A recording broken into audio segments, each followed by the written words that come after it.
श्री पोखरेलज्यूलाई पनि आसन गर्नलाई हार्दिक अनुरोध गर्छु र अन्य साथीहरूलाई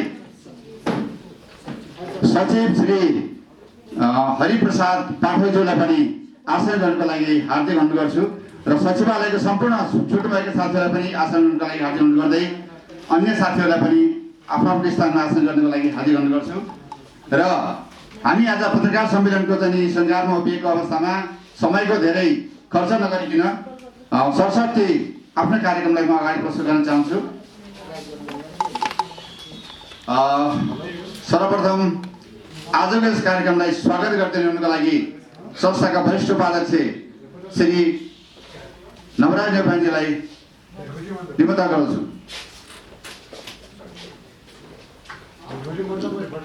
धन्यवाद। यस संस्थाका महासचिव,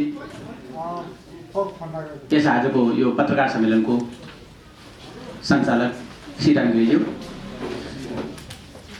यस कार्यक्रममा विभिन्न पदमा आसीनमा त्यसमा बस्नुभएका जिम्मेवार व्यक्तित्वहरू र राष्ट्रिय स्तरमा रहेर देशभरि विभिन्न पत्र पत्रिका मार्फत, रेडियोहरू मार्फत, विभिन्न आफ्ना साधनहरू मार्फत कलम चलाइरहनुभएका तमाम पत्रकार मित्रहरू, रेडियोका उद्घोषक मित्रहरू सबैलाई म नेपाल घरबार भूता सङ्घको तर्फबाट हार्दिक स्वागत गर्न चाहन्छु। यहाँहरूले चलाउँदै आउनुभएको कलम हामी विनम्र अनुरोध के गर्न चाहन्छौँ घरबार सङ्घले भने तपाईँहरूले लेख्ने गरेको कलममा आम नागरिकहरू, व्यवसायीहरू, भाडामा बसेर व्यवसाय गरिरहेका व्यवसायीहरूको, खास गरी भाडासँग सरोकार राख्ने व्यवसायीहरूको पसिना रगत तपाईँहरूको कलममा मसी बन्न पुगोस् र त्यो आत्मीयताले भिडोस् भन्ने कामना गर्न चाहन्छौँ। आदरणीय मित्रहरू, हामीले धेरै कार्यक्रमहरू अगाडि बढाइरहेका छौँ, तपाईँहरूसँग धेरै पटक हामी बसेका पनि छौँ र यहाँहरूले लेख्नुभएको जुन सन्देशमूलक पत्रकारितामा तपाईँहरूले घरबारको स्थान दिनुभएको छ, लेख्नुभएको छ र जसरी तपाईँहरूले आत्मादेखि माया गर्नुभएको छ, निरन्तर त्यो मायालाई लामो समयसम्म लागिरहोस्। तपाईँहरूको साथ बिना हाम्रा कुनै पनि कार्यक्रम अगाडि जान सक्दैनन् र जनताले सादा भाषामा बुझ्ने गरी, जनताको कानमा पुग्ने गरी ढुकढुकीलाई समेटेर यहाँहरूले कलम चलाउनुहुनेछ भन्ने विनम्र आग्रह गर्न चाहन्छु पत्रकार मित्रहरू।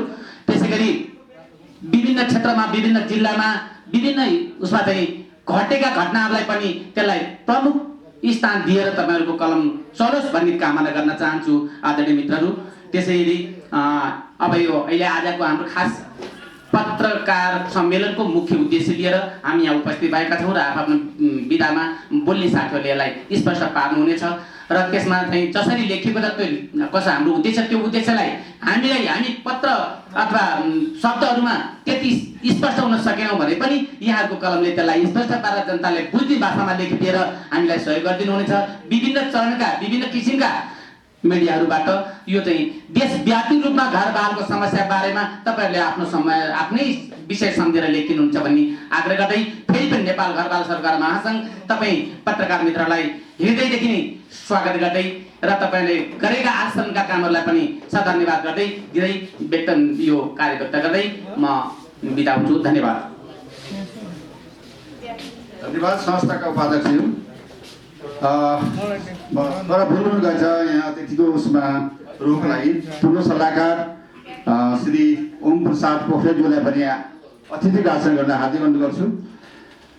संस्था आफैमा एउटा जीवित एउटा उद्देश्य सहितको संस्था हो भन्ने नामले पनि यहाँहरूलाई बुझाउन सक्छ।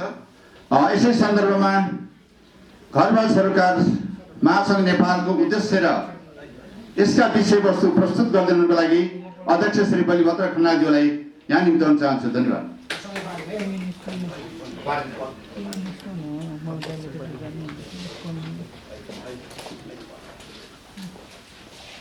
यस पत्रकार सम्मेलनमा उपस्थित वरिष्ठ उपाध्यक्षज्यू, महासचिवज्यू, उपाध्यक्षज्यूहरू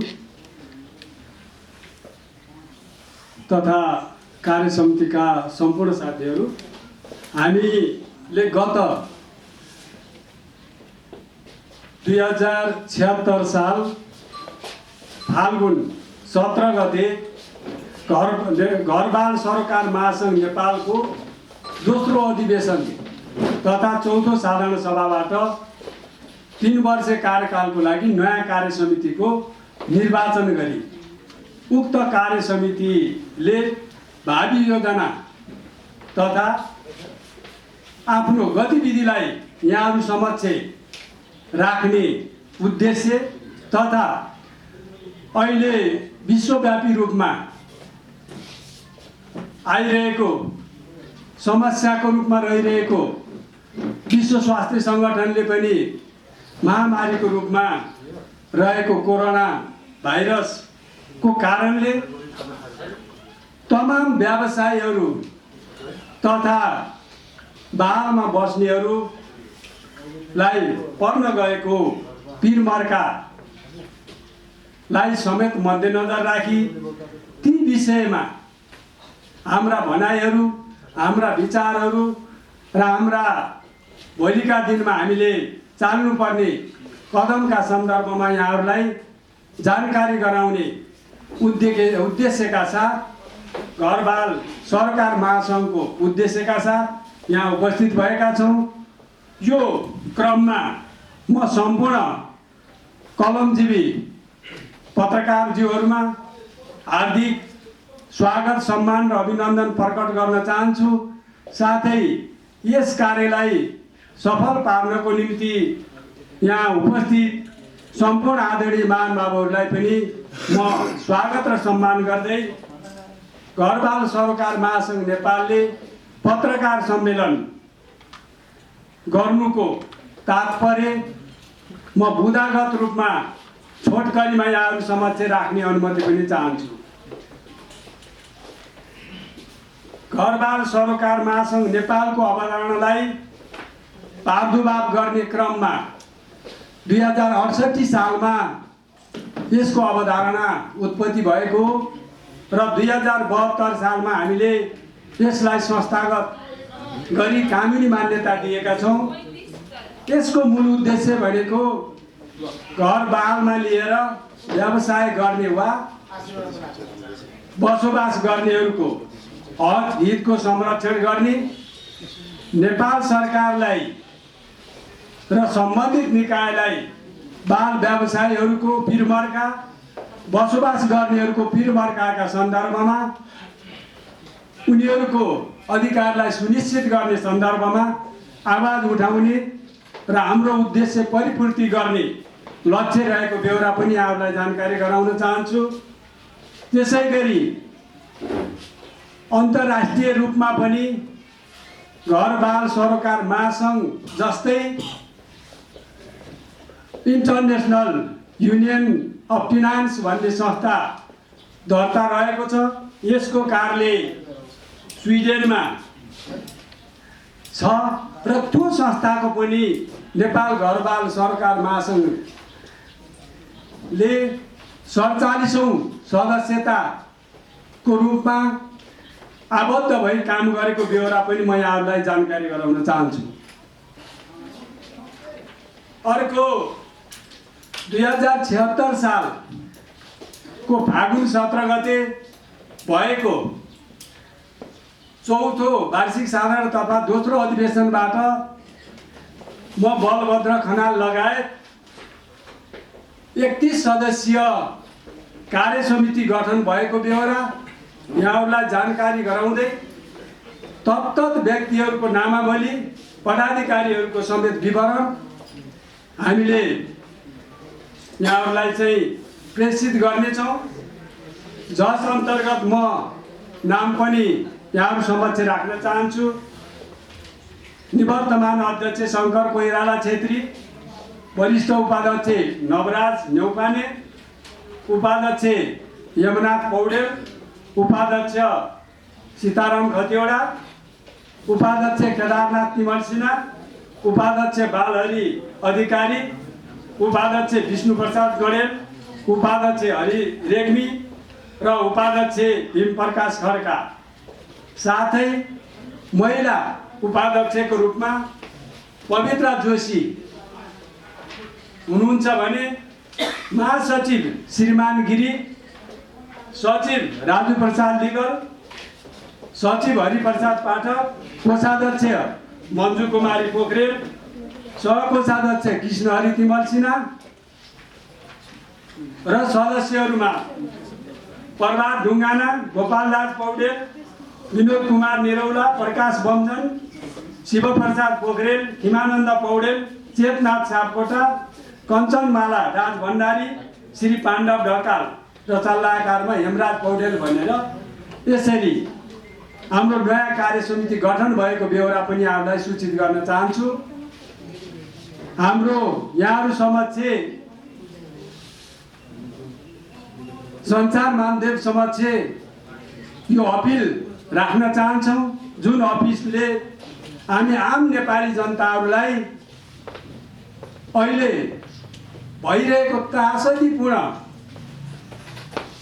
रोगको रूपमा चित्रित कोरोना भाइरसका सन्दर्भमा नेपालको हरेक क्षेत्र प्रभावित अवस्थामा छ।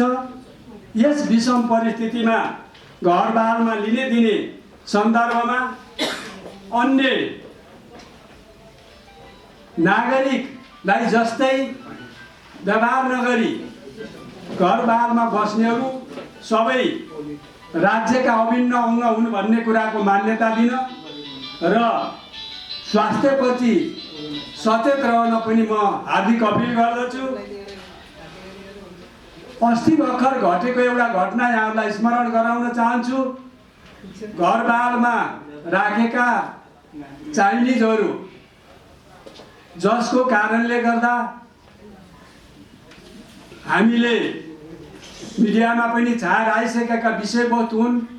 उनीहरूलाई अत्याधिक रूपमा चाहिँ चर्को भाडामा लिएर राखिएको थियो र उनीहरूको क्रियाकलाप गैर कानुनी थियो भन्ने कुरा यहाँहरूले मा जगजाहेरै छ। त्यसैले म के पनि अनुरोध गर्न चाहन्छु भने हरेक घरधनीहरूले आफ्नो घर भाडामा दिँदा बडो सजगताका पूर्वक दिन पनि म हार्दिक अनुरोध गर्न चाहन्छु कि नेपाल गैर कानुनी कार्यको थलो बन्नु हुँदैन। त्यस्ता थलो निर्माण गर्ने क्रममा आएका जोसुकैलाई पनि गैर कानुनी कार्य गर्ने जोसुकैलाई पनि हामीले आफ्नो राज्यभित्र प्रवेश गर्ने र आश्रम दिने काम गैर कानुनी हुन्छ भन्ने मान्यता पनि म यहाँहरू समक्ष राख्न चाहन्छु। त्यो कार्यहरू कुनै पनि घरधनीबाट भोलिका दिनमा हुने छैन भन्ने मैले विश्वास पनि लिएको छु। सुखी समृद्धि नेपाल सुखी नेपाली भन्ने अभियानलाई पुरा गर्ने क्रममा अहिले कोरोना भाइरसले आतंकित पारेको छ। यस अवसरमा यो दुःखद घडीमा उद्योगपति, व्यवसायी, व्यापारी, घरधनी र सम्बद्ध निकायले दायित्व बोध गर्नुपर्छ, व्यवसायगत इमान्दारिता प्रदर्शन गर्नुपर्छ भन्ने हाम्रो मान्यता हो। त्यो मान्यता चाहिँ पुरा होस्, त्यो मान्यतालाई चाहिँ हामीले सफल पार्नुपर्छ भन्ने भनाइ पनि यहाँहरू समक्ष राख्न चाहन्छु।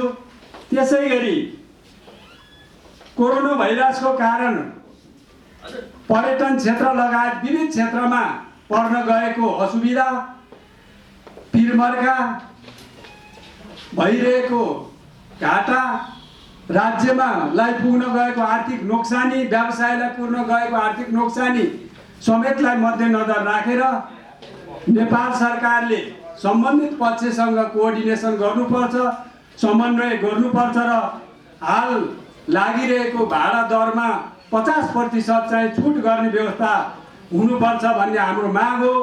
यो मागलाई सम्बन्धित पक्षले यथाशक्य चाँडो सम्बोधन गरोस् भन्ने हाम्रो भनाइ पनि यहाँहरू समक्ष राख्न चाहन्छु। त्यसै गरी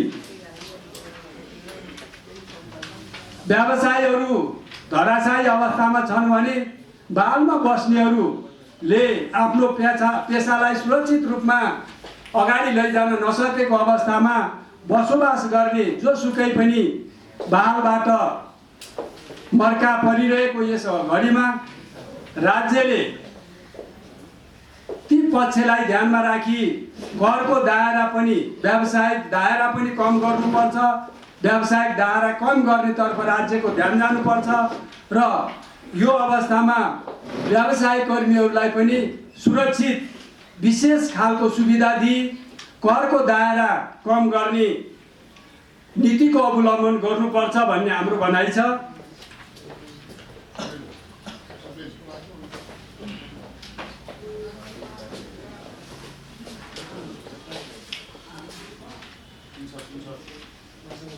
अहिले देशमा कोरोना भाइरसको नाममा कालाबजारी भइरहेको अवस्था छ, व्यापारीहरूले कृत्रिम अभाव गरेको अवस्था छ। त्यसकारण भोलिका दिनमा यो खालको विषम परिस्थितिमा पनि हामीमाथि उपभोक्तामाथि ठगी गर्ने कार्य भइरहेको छ। यो कार्यको नियन्त्रण राज्य पक्षले गर्नुपर्ने अवस्था छ र तत्काल अनुगमन गरेर यो कागजी अनुगमन मात्रै गर्नु भएन, व्यावहारिक अनुगमन पनि गर्नुपर्ने छ। त्यो गरेर हरेक उपभोक्तालाई सहज र सुलभ रूपमा उपभोग्य सामग्रीहरूको व्यवस्था गर्न पनि हामी राज्यसँग जोरदार माग गर्दछौँ। त्यसै गरी चीन र भारतबाट हुने नाकाबन्दीका कारण कृत्रिम अभाव सिर्जना हुन नदिनको निम्ति आपूर्ति व्यवस्थालाई सहज गर्ने र आम उपभोक्तालाई सहज आपूर्तिको व्यवस्था मिलाउन पनि राज्यसँग हामी माग गर्दछौँ। अब यो हाम्रो अपिलका साथसाथै राज्यसँग हाम्रो नीतिगत माग पनि यहाँहरू समक्षमा राख्न चाहन्छु। अहिले भइरहेका ऐन कानुनहरूमा घरबाल सम्बन्धी व्यवस्थाहरू केही मात्रामा उल्लेख छ, तर उल्लेख भएका कानुनहरू पनि पूर्ण रूपमा कार्यान्वयन नभएको अवस्थामा ती कानुनलाई पूर्ण रूपमा कार्यान्वयन गर्न, संशोधन गर्न र नभएका कानुनलाई सम्बोधन गर्न पनि घरबाल सरकार महासङ्घ जोरदार रूपमा सरकारसँग माग गर्दछ। त्यसै गरी यो वैज्ञानिक बाल दर निर्धारणको विषय पनि यहाँहरूलाई राख्न चाहन्छु। जसरी नेपाल सरकारले कुनै स्थानको जग्गा रजिस्ट्रेसन गर्नुपर्दा जग्गाको मूल्य तोक्ने गरेको हुन्छ, तर अहिलेसम्म पनि कुनै क्षेत्रमा नेपाल सरकारले घरबाल चाहिँ वैज्ञानिक रूपमा तोकेको अवस्था छैन। त्यो तोक्नुपर्ने अवस्था भएको हुनाले राज्यले कानुनी संरचना निर्माण गरी घरबाल आयोग, घरबाल समिति, घरबाल विभाग अथवा घरबाल स्थानीय समन्वय समिति निर्माण गर्ने, त्यो समितिमा सरकारवाला घरबाल सरकार महासङ्घ जस्ता संस्थाहरूलाई पनि प्रतिनिधित्व गराई उनीहरूको प्रतिनिधित्वको सुनिश्चित गरी त्यस क्षेत्रमा भएका समस्यालाई निराकरण गर्नको निम्ति कानुनगत र संरचना निर्माण गर्न, कानुन निर्माण गर्न पनि नेपाल सरकारसँग जोरदार माग गर्दछौँ। त्यसरी नै वैज्ञानिक कर प्रणालीको विकास हुन जरुरत छ। कर प्रणाली अहिले पनि वैज्ञानिक छैन, मोनोपोली हिसाबले कर निर्धारण गरिएको छ। यसलाई व्यवस्थित गर्नको पनि राज्यले वैज्ञानिक कर निर्धारण समिति गठन गरेर त्यो समितिमा सरकारवालाहरूको समेत सुनिश्चितता गरी वैज्ञानिक कर प्रणालीको विकासको निम्ति पनि सरकारसँग हामी माग गर्दछौँ।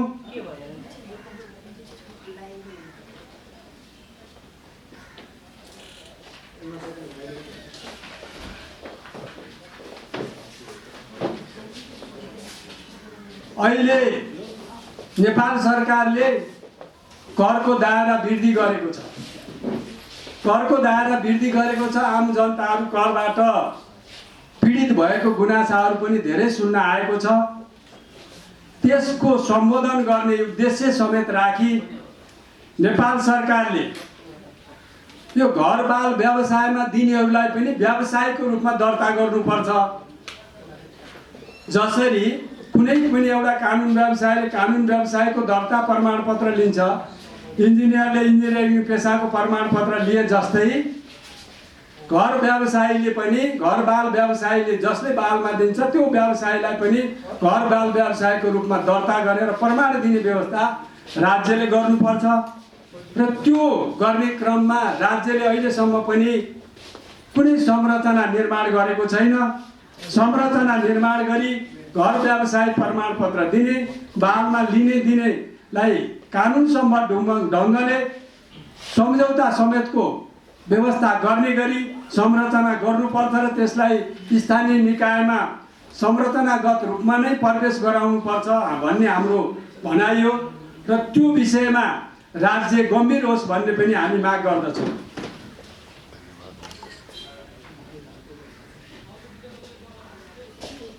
घरबाल सरोकारको विषयमा राष्ट्रिय रूपमै घरबाल सरोकार राष्ट्रिय नीति ल्याउनुपर्छ, राष्ट्रिय कानुन ल्याउनु पर्ने अवस्था छ। त्यो ल्याइएको अवस्था छैन, त्यसमा राज्य गम्भीर हुनुपर्छ भन्ने हाम्रो माग हो।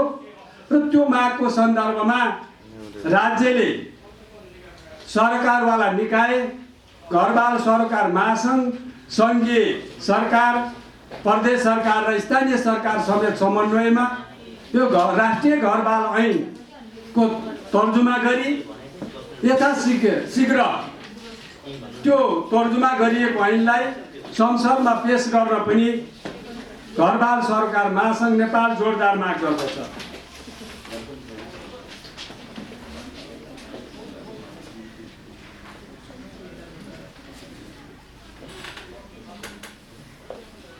घरबालको विषय संविधान प्रदत्त हक र अन्तर्राष्ट्रिय मानव अधिकारको विषय समेत भएकोले सो सन्दर्भमा सो कुरालाई जोड्दै राज्य पक्ष, घरधनी पक्ष, व्यवसाय पक्ष, बसोबासीहरू समेतको हक अधिकारलाई सुनिश्चित गर्न र घरबाल व्यवसायहरूको हकलाई सुनिश्चित गर्नको निम्ति नेपाल घरबाल व्यवसायी महासङ्घ, घरबाल सरोकार महासङ्घ नेपाल सरकारसँग जोरदार माग गर्दछ।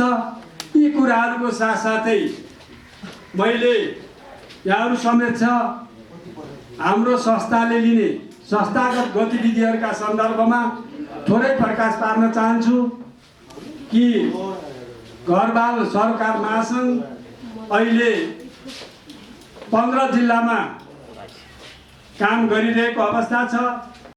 आवश्यक पहल गरोस् र सबैलाई सुरक्षित बसोबासको व्यवस्था गर्न सकोस् भन्ने भनाइ। महासचिवज्यूलाई, पत्रकार सम्मेलनका श्रद्धेय अध्यक्षज्यू, घरबाल सरकार महासङ्घका उपाध्यक्षज्यूहरू, सल्लाहकारज्यूहरू, सम्पूर्ण उपस्थित पत्रकार महानुभावज्यूहरूमा न्यानो अभिवादन व्यक्त गर्न चाहन्छु। आज काठमाडौँमा घरबाल सम्बन्धी समस्या उजागर गर्दै राज्यले सम्बोधन गर्नुपर्ने विषयवस्तुहरू अझै पनि बाँकी रहेको पनि हामीलाई लागेर हाम्रो यो कार्यक्रममा हामीले अवगत गरायौँ। हाम्रो श्रद्धेय अध्यक्षज्यूले यी कुरा अवगत गराइसक्नु भएको छ। यो महत्त्वपूर्ण पत्रकार सम्मेलनमा यहाँहरूको महत्त्वपूर्ण समय जुन हामीलाई दिनुभयो पत्रकारज्यूहरूले, त्यसको लागि घरबाल सरोकार महासङ्घ विशेष धन्यवाद पनि ज्ञापन गर्न चाहन्छ यहाँहरूको महत्त्वपूर्ण समयको लागि। त्यस्तै विगतमा हामीले विभिन्न जिल्लाहरूमा जुन कार्यक्रमहरू गऱ्यौँ त्यो कार्यक्रमलाई पनि पत्रकारिताको क्षेत्रबाट यहाँहरूले जुन योगदान दिनुभयो, जुन हामीप्रति समर्पित भएर हाम्रो भावनालाई कदर गर्दै यहाँले जनता समक्ष पुग्ने गरी समाचार सम्प्रेषण गरिदिनु भयो, ती कार्यक्रमहरूको लागि समेत पत्रकारज्यूहरूलाई विशेष धन्यवाद दिन चाहन्छु।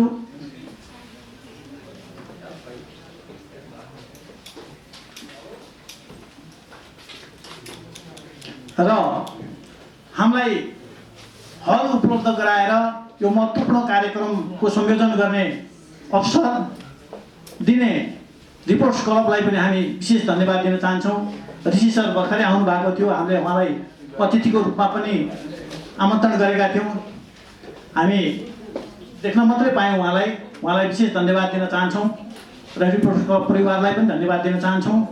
र यो विषम परिस्थितिमा जुन बाल सम्बन्धी समस्याहरू आइरहेका छन्, यहाँहरूलाई थाहा नै छ, विद्यार्थीदेखि लिएर पत्रकारदेखि लिएर कर्मचारीदेखि लिएर तमाम व्यवसायी, तमाम हामी नेपालीहरू, हाम्रो आँकडामा 70% व्यक्तिहरू चाहिँ बालमा बस्ने गरेका छन् र तिनको समस्याहरू सम्बोधन हुन सकेको अवस्था छैन। राज्यले पनि अहिले त्यतातिर अहिले जुन कानुन लिएर आयो, त्यो कानुनले पनि अहिले नयाँ कानुन जुन चाहिँ बाल सम्बन्धी कानुन आयो, त्यसले पनि सम्बोधन गर्न सकेन। केही कुराहरू छुटे र व्यवसायीहरूदेखि लिएर तमाम बालवराहरूका समस्याहरू सम्बोधन हुन नसकेको कारणले हामीले यो पत्रकार सम्मेलन मार्फत यो कुराहरू राख्नुपर्ने भयो। एकजना मित्रले जुन कुरा राख्नु भएको थियो, तपाईँहरूले यो यति बाल घटाउँछौँ भनेर कुरो मात्रै राख्नुभएको, निवेदन मात्रै दिनुभएको हो कि चरणबद्ध रूपमा तपाईँहरू आन्दोलनमा पनि जाने हो कि के हो भनेर जिज्ञासा राख्नुभएको थियो। उहाँको जिज्ञासा, उहाँको प्रश्नप्रति हामी एकदम धन्यवाद दिन चाहन्छौँ। हाम्रो आन्दोलनै हो यो, एक प्रकारको आन्दोलनै हामी सम्झन्छौँ। यदि हामीले जुन चाहिँ घोषणापत्र, लुम्बिनी घोषणापत्र भनेर यहाँहरूलाई चाहिँ हामीले पेस गरेका छौँ, त्यो चरणबद्ध रूपमा हामीले चाहिँ त्यो घोषणापत्रलाई कार्यान्वयन गर्नका लागि सरकार र सम्बन्धित निकायलाई हामी चाहिँ आज उजबोज गरेका छौँ, आज जानकारी गराएका छौँ। यसलाई यथाशीघ्र रूपमा यो हाम्रो व्यक्तिगत समस्या होइन, राज्यको समस्या हो र राज्यले नै यसलाई सम्बोधन गर्नुपर्छ। हामी राज्यलाई के सहयोग गर्नुपर्ने हो, यसलाई न्यायपूर्ण चाहिँ नि न्यायिक बनाउनका लागि हामीले के सहयोग गर्नुपर्ने हो, हामी राज्यलाई नै सहयोग गर्न चाहन्छौँ। यदि हामीले उहाँहरूलाई यो जानकारी, अनुरोध र ज्ञापन पत्र दिँदै पनि समयमै उहाँले चाहिँ यो कुरा सम्बोधन गर्नप्रति लाग्नु भएन भने हामी केन्द्रको कार्यसमितिले, महासङ्घको कार्यसमितिले निर्णय गरेर चरणबद्ध रूपमा आन्दोलनको कार्यक्रम तय गर्ने योजना समेत रहेको यहाँलाई जानकारी गराउँदै यहाँको उपस्थितिको लागि विशेष धन्यवाद दिँदै आजको कार्यक्रम अध्यक्षज्यूको आज्ञाले यहीँ समापन भएको जानकारी गराउन चाहन्छु। धन्यवाद।